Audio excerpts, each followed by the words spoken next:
Guys ফুল ভিডিওটা দেখো, লাস্টে মজা আছে। হেই হ্যালো আসসালামু আলাইকুম, this is Naimul and welcome to advance devil. তো গাইস কেমন আছো তোমরা? বড় মতো নতুন একটি ভিডিও নিয়ে হাজির হলাম আমরা।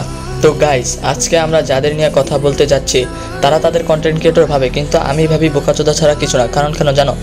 যাদের সম্মান অনলাইন একটা প্ল্যাটফর্ম আনতে পারে, মারামারি ধাক্কাধাক্কি ঝগড়া করে, তাদেরকে আমি এক কথায় বোকাচোদা আবালচোদা ছাড়া কিছু বলি না।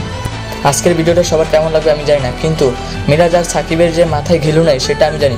তা না হলে কোনো মেয়ের জন্য তোরা কেমনে মারামারি করছ আমার মাথায় ঢুকে না গাইস। আর ওই যে মেয়েটা, তারা দেখতেই তো দেখা যায় চিকন কাঠির মতো, আর আমি দেখলেই মনে হয় মুস্তাদি আবালের উপর। তো কোথায় আছে না, একটা মেয়ের জন্য দুইটা ছেলে বোন তো নষ্ট হয়। আরে বোকাচোদা, তোরা হইলি ছেলে, তোরা কেন মারামারি করবি একটা মেয়ের জন্য? কেন রে বোকাচোদা? মেয়ের কি অভাব পড়ছে যে মারামারি করবি? আর মারামারি যদি করতেই হয় ভিডিও কেন করলি? শালা আবালচোদা, পাবলিকরে বোকাচোদা পাইছ? কিছু বুঝে না, পাবলিক তো ফিডার খায়, কিচ্ছু বুঝে না। গাইস এবার দেখো আসল সিনেমা, রেডি তো তোমরা? Wake up to reality.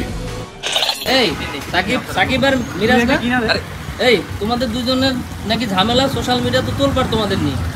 এই যে ক্যামেরা দেখে এভাবেই পালাচ্ছে, পালিয়ে যাচ্ছে। আরে আরে আরে এই কই যাও, কই যাও একটা প্ল্যানিং ছিল, যাই হোক আমরা আগে ক্লিয়ার করে দিই দর্শককে। তো সবকিছুর জন্য আমরা আসলে দুঃখিত। আমাদের একটা ডিফারেন্ট ভাবে আমরা একটা প্রমোশন করতেছিলাম আমাদের যে সিরিজ আসতেছে গভীর জলের মাছ। এটা একটু বেশি হয়ে গেছে।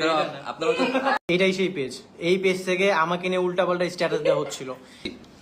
এটা তোমার বন্ধু মানুষ, সে যে কোনো মুহূর্তে আমার ফোন টোন এরকম নিয়ে নেয়, আমার ফোন নিয়ে সে লাইভে চলে আসে। আপনারা তো জানেন না যে ও আমার পেজ থেকে ও নিজের থ্রেড দিছে। ঠিক আছে, আমি কোনোভাবে এগুলো ক্ষমা করব না।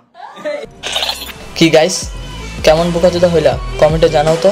কিছু বালসিরাট ইউটিউবার আছে, কিছু হইলেই ট্রেন্ডিং জিনিস নিয়ে তাদের ভিডিও বানাতে হবে, ভিডিও বানানো শুরু করে দেয় যে এ কি হলো সাকিব মিরাজের মধ্যে, আর ওই জন্য সাকিব মিরাজের বন্ধুত্ব শেষ হয়ে গেল। কেন রে বোকাচোদা, তোদের কি কন্টেন্টের অভাব পড়ছে বাংলাদেশে? এটা যে একটা সাজানো নাটক তা আমরা রোস্টাররা আগেই বুঝতে পারছিলাম।